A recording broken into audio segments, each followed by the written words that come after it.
On a travaillé sur un bimatière avec une ceinture en élastomère pour le simple objectif de permettre en fait à l'élève de gagner en autonomie.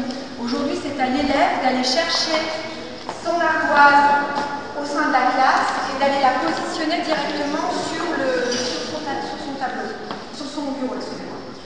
Donc, cette ardoise, elle est en bimatière, ABS élastomère. Deuxièmement, on a travaillé sur un aspect, on s'appelle BIC. L'un de nos cœurs de métier, c'est l'écriture.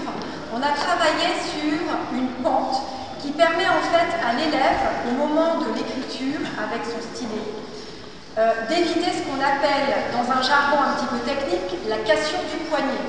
Ce que vous pouvez avoir sur un cahier quand un élève écrit. Donc il y a une pente qui a été adaptée de façon à faciliter l'écriture ou l'apprentissage de l'écriture. L'écran en tant que tel est un écran de 10 pouces 1, c'est une dalle résistive. Et sur l'arrière, on a essayé de travailler de façon à ce que les élèves ne puissent pas démonter l'ardoise. Donc vous avez des patins anti-glisse pour permettre de positionner l'ardoise sur le bureau de façon à éviter la glisse et à la fixer pour permettre les activités d'écriture et autres. Un système de réjection, ce qu'on appelle un système de réjection de la paume a été mis en place de façon à permettre aux élèves qui font systématiquement ce geste-là,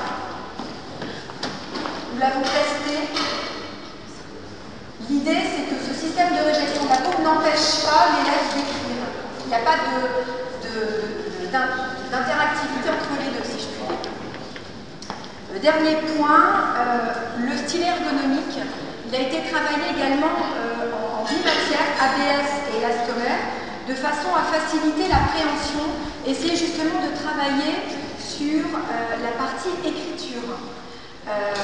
Vous avez une ailette blanche que vous pouvez visuellement repérer de loin. C'est ce qu'on a mis en place pour les enseignants qui souhaitent justement aider les élèves à bien repositionner leurs doigts pour l'écriture. Donc logiquement, l'élève, l'enfant, intègre son pouce et son index de part et d'autre de cette ailette. Une petite butée a été également prévue de façon à éviter que les élèves fassent ce mouvement-là, qu'on voit très souvent